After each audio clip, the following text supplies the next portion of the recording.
कहानी की लेखिका है विनीता मोहता। मुंबई में ऑफिस के केबिन में बैठे विजय जी यूट्यूब पर अपने हॉरर चैनल की प्रोग्रेस देख रहे थे। प्रोग्रेस वैसे तो काफी अच्छी थी, मगर कंपैरेटिवली बढ़ने के बजाय थोड़ी कम हो गई थी। चिंतित हो उन्होंने अपने चैनल की स्टोरी राइटर विनीता को फोन लगाया। विनीता जी, वैसे तो स्टोरी बहुत अच्छी है, मगर व्यू थोड़े कम आ रहे हैं, हमें कुछ सोचना पड़ेगा। आपकी बात तो सही है, मैं अपनी तरफ से और इम्प्रूव करने की कोशिश करती हूँ। आप बाकी लोगों से बात कर देखो, उन लोगों का क्या सजेशन है। मैंने बात की थी, सब लोग बोल रहे हैं नरेशन से ज्यादा डायलॉग बेस्ड स्टोरी होनी चाहिए, और यूट्यूब पर आजकल रियल स्टोरी ज्यादा ट्रेंड कर रही है। क्यों ना हम लोग हॉरर के लिए रियल स्टोरी की तरफ जाएं? Real story? हाँ, रियल स्टोरी, जैसे भानगढ़, कुलधारा या फिर पुणे का शनिवार वाड़ा। आप शनिवार वाड़ा पर कोई स्टोरी लिखिए ना। शनिवार वाड़ा के बारे में कुछ सुना तो है, मगर ज्यादा कुछ नहीं पता है। आप गूगल पर उसकी स्टोरी सर्च कर लीजिए, या फिर बेहतर यही रहेगा कि आप खुद शनिवार वाड़ा जाकर देखिए, लोगों से मिलिए, फिर स्टोरी लिखना। स्टोरी काल्पनिक नहीं, मुझे रियल चाहिए। ठीक है, मैं शनिवार वाड़ा के बारे में कुछ प्लान करती हूँ। इस शनिवार को पूर्णिमा है, कहा जाता है कि पूर्णिमा के दिन वहाँ पर जाने की मनाही होती है। क्यों ना इस वीकेंड आप वहाँ चले जाओ। विजय जी से बात करने के बाद विनीता अपनी स्टोरी की तैयारी करने के लिए लग जाती है। सबसे पहले वो गूगल पर शनिवार वाड़ा के बारे में जानकारी निकालने लगती है। शनिवार वाड़ा का निर्माण पेशवा बाजीराव प्रथम ने करवाया था। वह मराठा साम्राज्य छत्रपति शाहू महाराज के अधीन एक सेनापति थे। गूगल से और भी सारी जानकारी लेकर विनीता अपने कलीग श्रद्धा के साथ मुंबई से पुणे के लिए निकल गई। विनीता, मैंने सुना है शनिवार वाड़ा बनने के 85 सालों तक पेशवा का अधिकार रहा था, मगर उसके बाद फिर अंग्रेजों ने अधिकार जमा लिया। हाँ, सही सुना है। क्या वहाँ पर सच में कोई आत्मा रहती है? हाँ, अगर गूगल की मानो तो वहाँ पर 18 वर्षीय नारायण राव की आत्मा है, जो हर पूनम को मदद के लिए आवाज लगाती है। कई लोगों ने उसकी आवाज सुनने का दावा किया है। पूनम, वो तो आज ही है। इसका मतलब यदि लोगों की कही हुई बात सच होगी, तो सच में हमारा सामना नारायण राव की आत्मा से होगा। आत्मा से सामना होगा या नहीं वो तो नहीं पता, मगर इतना जरूर पता है कि वो महल अपने अंदर कई सारे रहस्यों को छुपाए हुए है। कई लोगों ने नारायण राव के आखिरी शब्दों को सुना है। आखिरी शब्द? सिंहासन की लड़ाई में किसी ने धोखे से नारायण राव को मार दिया था। नारायण राव खुद को बचाने के लिए अपने काका को बुला रहे थे। उनके आखिरी शब्द थे, काका म्हाला बचाओ। कहा जाता है आज भी कई लोगों ने पूर्णिमा की रात को नारायण राव की आवाज को सुना है। मतलब नारायण राव की आत्मा खुद को मिले धोखे के कारण भटक रही है।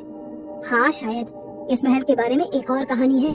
1828 में इस महल में भयंकर आग लगी थी, जो 7 दिनों तक जलती रही थी। उस आग के कारण महल का बहुत सा हिस्सा प्रभावित हो गया था, मगर आज तक उस आग के लगने के बारे में कुछ पता नहीं चला। शनिवार वाड़ा के बारे में जितना सुना था, ये तो उससे भी ज्यादा रहस्यमय लग रहा है। वो तो वहीं जाकर पता लगेगा।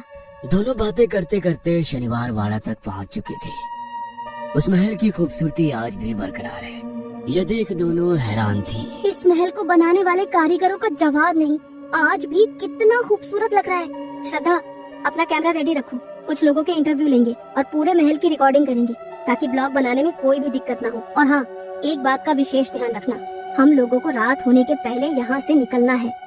दोनों बातें करती हुई शनिवार वाड़ा महल के भीतर दाखिल हो गई। श्रद्धा महल को रिकॉर्ड कर रही थी और विनीता लोगों से बातें करते हुए जरूरी बातें अपनी डायरी में नोट करती जा रही थी। श्रद्धा रिकॉर्डिंग करते हुए महल के पुराने हिस्से में आ गई थी, जो जलने के बाद थोड़ा सा नष्ट हो गया था। वहाँ पर श्रद्धा को कोई परछाई नजर आ रही थी। श्रद्धा सम्मोहित हो रिकॉर्डिंग करते हुए उस परछाई के पीछे पीछे जाने लगी। वहाँ पर उस समय कोई भी नहीं था। श्रद्धा को अपना होश नहीं था। तभी उसे अपने कंधे पर किसी के हाथ के होने का एहसास हुआ, जो बहुत गर्म था। वह तेजी से चीखती हुई पलटी तो सामने विनीता खड़ी थी। क्या हुआ? यहाँ अकेले क्या कर रही हो? वो वहाँ पर देखो। वहाँ पर क्या? वहाँ पर अभी कोई था। श्रद्धा, वो कोई टूरिस्ट होगा, मगर तुम यहाँ अकेले मत घूमो। यहाँ के बारे में हमें जितनी जानकारी इकट्ठा हो सकती है इकट्ठा कर करके यहाँ से जल्दी निकल जाएंगे। वैसे भी बहुत बड़ा महल है, घूमते हुए टाइम लग जाएगा, इसीलिए नो नेगेटिव थॉट्स, ओके? और हाँ, मुझसे ज्यादा दूर मत जाना, मेरे आसपास ही रहना। हम दोनों साथ में रहेंगे तो ठीक रहेंगे, ओके? बोलते हुए श्रद्धा कुछ फोटो लेने लगी।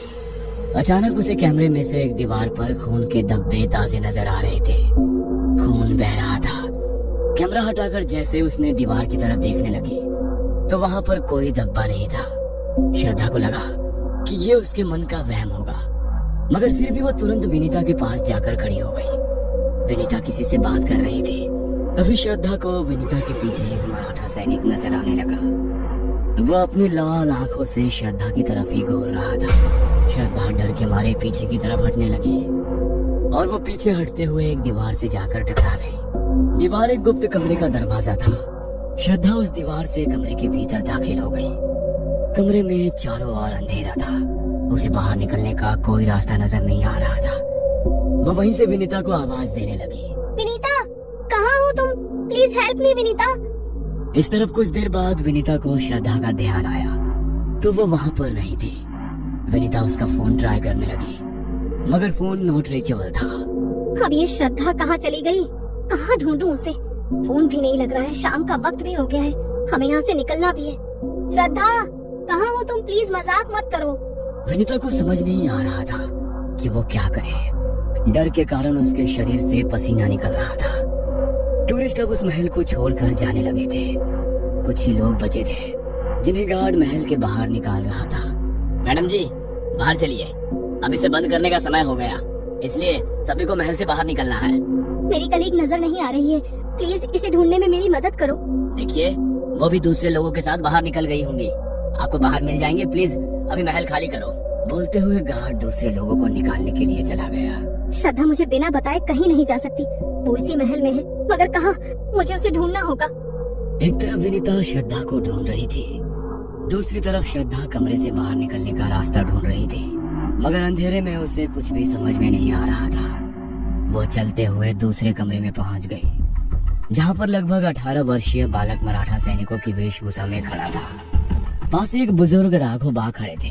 काका, इतनी कम उम्र में लोगों ने मुझे पेशवा घोषित कर दिया। मैं अभी राजकाल संभालने के लायक नहीं हूँ। नारायण राव, वो तो आने वाला वक्त बताएगा कि तुम कितने काबिल हो। अभी जरूरी काम से रात के वक्त एक विशेष सभा का आयोजन किया गया है, तुम सभा में चलने की तैयारी करो। राघव बाग के कहने पर नारायण राव सभा में जाने के लिए तैयार हो रहा था, मगर अभी उसके कमरे में कुछ सैनिक घुस आए और उन्होंने धोखे से नारायण राव को मार दिया। काका, मला बचाओ। हाँ नारायण, मैं आता हूँ, कहकर वो आगे बढ़े और अपनी कमर से एक कटारी निकालकर उन्होंने नारायण राव के पेट में डाल दी। भाई साहब के मरने के बाद पेशवाई मुझे मिलनी थी, मगर उनके छोटे बेटे को मिल गई। मगर अभी खानदान में कोई नहीं बचा है। आज से मराठा साम्राज्य का पेशवा मैं हूँ, राघोबा। नारायण जो दर्द के कारण बेसुध था, राघोबा की बात सुनकर गुस्से में बोला, आपने इस महल, इस पेशवाई के लिए मुझे मारा है, मगर मेरे बाद अब सिंहासन पर कोई नहीं बैठेगा। कहते हुए नारायण राव की मौत हो गई। आज पूर्णिमा की रात पूरा इतिहास खुद को दोहरा रहा था। उस इतिहास की साक्षी बनी श्रद्धा की हालत खराब थी। तभी उसे अपने कंधे पर किसी के हाथ का एहसास हुआ। उसे लगा विनीता होगी। विनीता, देखा तुमने जो कुछ भी अभी यहाँ पर हुआ? हाँ? कहते हुए वो जैसे ही पलटी, सामने नारायण राव खड़ा था। मैंने कहा था ना, इस महल में कोई नहीं रुक सकता, मगर अब तुम सब सारी सच्चाई जान चुकी हो। तुम्हें ये सारी सच्चाई लोगों को बतानी होगी। कहते हुए नारायण राव से अदृश्य हो गया। महल के बाहर खड़ी विनीता सुबह होने का इंतजार कर रही थी ताकि श्रद्धा को ढूंढ सके। सुबह सिक्योरिटी के बाहर बार मना करने के बावजूद विनीता पूरे महल में श्रद्धा को ढूंढ रही थी। महल के आखिरी कोने में उसे श्रद्धा बेहोश मिली। थैंक गॉड श्रद्धा, तुम सही सलामत हो, मैं डर गई थी। कहते हुए वो श्रद्धा को होश में लाने की कोशिश करने लगी। होश में आने के बाद श्रद्धा के चेहरे पर डर साफ नजर आ रहा था। श्रद्धा, तुम अचानक से कहाँ चली गई थी? मैं सारी रात शनिवार वाड़ा के बाहर खड़े होकर तुम्हारा इंतजार कर रही थी। श्रद्धा ने विनीता को कल रात का अपना पूरा एक्सपीरियंस सुनाया। ये सुनकर विनीता की आंखें फटी की फटी रह गई। श्रद्धा के अनुभव पर विनीता ने पूरी कहानी लिखी और विजय जी ने उस पर एनिमेटेड स्टोरी बनाई, तो उस स्टोरी ने YouTube पर धमाल कर दिया। स्टोरी सुपर हिट थी। दर्शकों से निवेदन है, आगे वो कौन से टॉपिक पर स्टोरी देखना चाहते हैं कमेंट में जरूर बताएं। हम उनके लिए अपने अनुभव की सच्ची कहानी उनके लिए लेकर आएंगे। ये कहानी आपको अच्छी लगी हो तो हमें सब्सक्राइब करें, हमारा इंस्टाग्राम और फेसबुक पेज जरूर फॉलो करें और हाँ दोस्तों, सब्सक्राइब करना भूलना मत। ये एक खौफनाक कहानी है जो मेरे साथ पेट सिटर के तौर पर काम करते हुए पेश आई थी। पेट सिटर का मतलब है कुत्तों की देखभाल करना या पालना। एक दिन मुझे इंटरनेट पर एक शख्स मिला। उसने कहा कि वो पेट सिटर के लिए बहुत सारे पैसे अदा करेगा, लिहाजा आप उसके पास काम कर लें। और चूंकि उसका घर ज़्यादा दूर नहीं था, इसलिए मैंने उसके कुत्ते की 3 दिन तक देखभाल करने का फ़ैसला किया।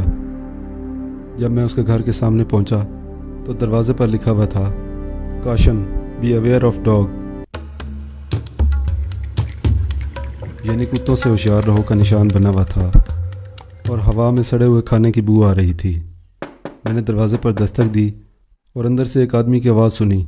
उसने कहा, दरवाज़ा खुला है, अंदर आ जाओ। और फिर मैंने भौंकने की आवाज़ सुनी। भौंकने की आवाज़ किसी शैतानी कुत्ते की तरह लग रही थी। मैं थोड़ा सा परेशान हो गया।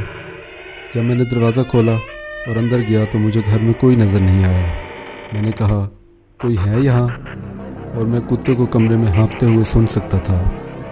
आवाज़ करीब से करीब आती गई। जब मैं मालिक को ढूंढ रहा था तो अचानक कुत्ता सामने नज़र आ गया और मैं हैरत से चीखा। बात कुत्ते से डरने की नहीं है, क्योंकि ये एक कुत्ता नहीं बल्कि एक इंसान था। एक शख्स चारों कोनों में रेंग रहा था। मेरे करीब इस तरह आ रहा था जैसे वो पालतू कुत्ता हो। वो 30 साल की उम्र का एक आदमी दिखाई देता था। उसके गले में कुत्ते का कॉलर था।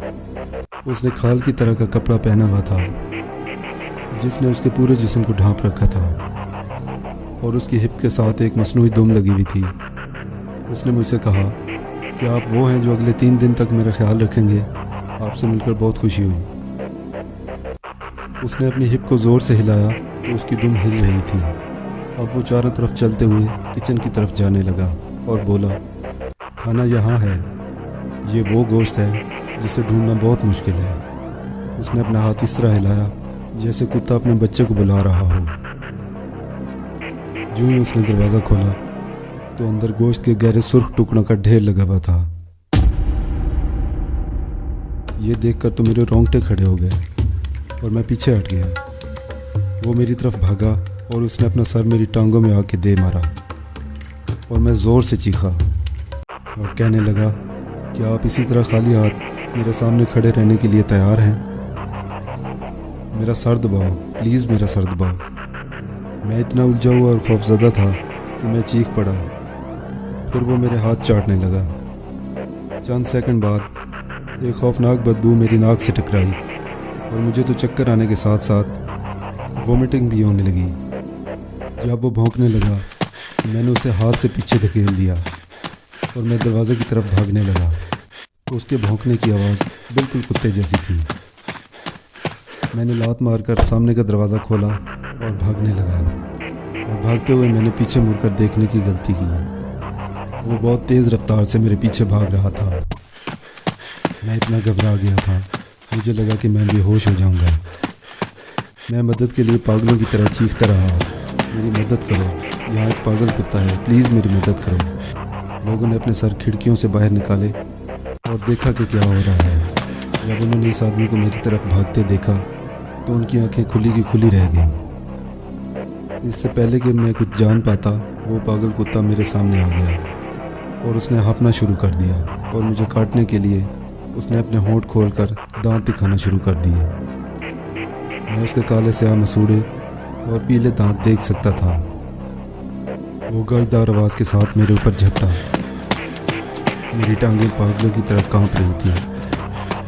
उसी लम्हे एक शख्स बेसबॉल के बल्ले के साथ दौड़ता हुआ आया और उस पागल कुत्ते को चिल्लाकर चला गया। पागल आदमी ने उसे देखा और भौंकने लगा। पागल कुत्ता उस आदमी के पीछे गया और उसकी टांग काट ली। उस आदमी ने दर्द से चिल्लाकर उस पागल कुत्ते के सर पर बल्ला दे मारा। शुक्र है उसने पागल कुत्ते को भागने पर मजबूर कर दिया। कुत्ते ने कराने की तरह आवाज़ निकाली। सारा मंजर अनबिलीवेबल था और मैं इस कदर हिल गया था कि मैं बड़ी मुश्किल से अपनी सांसें ले सकता था। उस शख्स की टांगों पर कुत्ते के दांत के निशान थे और कुछ खून भी लगा हुआ था, लेकिन उस आदमी ने कहा कि ये कोई सीरियस चोट नहीं है और उस पर पट्टी बांधने के लिए अपने घर चला गया। मैंने कई बार उसका शुक्रिया अदा किया और उसने मुझसे कहा, ये इस तरह का पहला वाक़या नहीं है। माजी में एक नौजवान इस घर में एक पेट सिटर के तौर पर काम करने के लिए गया था और उस पागल आदमी ने उसे काट लिया, जिससे उसकी टांग पर 30 टांके लगे थे। वो पागल आदमी पहले भी एक बार जेल जा चुका है। एक बार जब वो पागल आदमी आपको काट ले तो उस वक्त तक जाने नहीं देगा जब तक कि उसके सर पर कोई चीज़ ना मारे। याद रखें, आपको वाकई उसके सर पर अपनी पूरी ताकत से मारना चाहिए। उसके बाद मैंने फिर कभी पेट सिटर के तौर पर काम नहीं किया। मैं कभी कभी सोचता हूँ कि वो पागल आदमी कौन था और अब क्या कर रहा होगा। दोस्तों, ये स्टोरी आपको कैसी लगी हमें कमेंट्स में बताइए और नई वीडियोस देखने के लिए हमारे YouTube चैनल को सब्सक्राइब कर लीजिए। Thank you.